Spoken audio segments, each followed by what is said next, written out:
गोड्डा में भी मोन्था का असर। सुबह घने बादल छाए, धूप नहीं निकली। तेज हवा और बारिश की संभावना। मौसम विभाग ने लोगों को सतर्क रहने की दी सलाह। गोड्डा बंगाल की खाड़ी में बना गंभीर चक्रवाती तूफान मोन्था अब झारखंड के कई जिले में अपना असर दिखाने लगा है।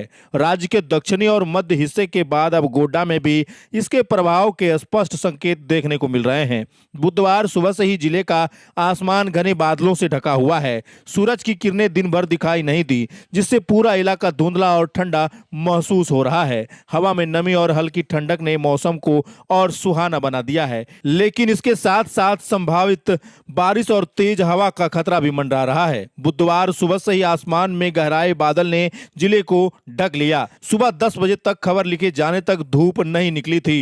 गोड्डा शहर के साथ साथ आसपास के ग्रामीण इलाके पोड़ैयाहाट, मागामा, बसंतराय, पथरगामा और मेहरमा में भी बादल छाए रहे। कई जगहों पर हल्की बूंदाबांदी और तेज हवा के झोंके महसूस किए गए। लोगों ने बताया कि मंगलवार शाम से ही आसमान में हल्के बादल दिख रहे थे, लेकिन बुधवार सुबह से मौसम ने अचानक करवट ले ली। मौसम विज्ञान केंद्र रांची के प्रभारी अभिषेक आनंद ने बताया कि मोन्था के प्रभाव से झारखंड के उत्तर पूर्वी जिले गोड्डा, साहिबगंज, दुमका और पाकुड़ में अगले 24 घंटे के दौरान हल्की से मध्यम बारिश के साथ तेज हवा चलने की संभावना है। यह प्रभाव 31 अक्टूबर तक बने रहने तक की उम्मीद है, जबकि 1 नवंबर से मौसम सामान्य हो सकता है।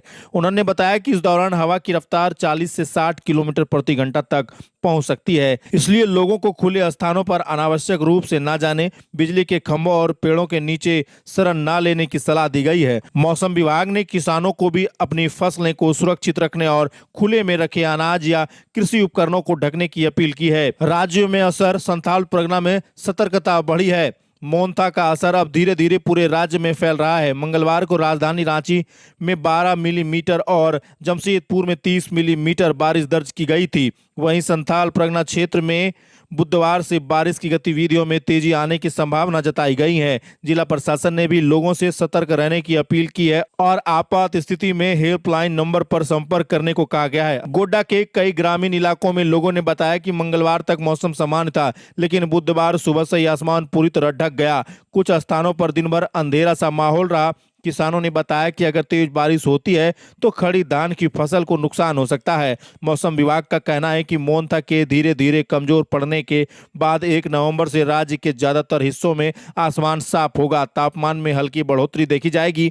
हालांकि अब तक नागरिकों को एहतियातन बरतने और प्रशासन के निर्देश का पालन करने की सलाह दी गई है।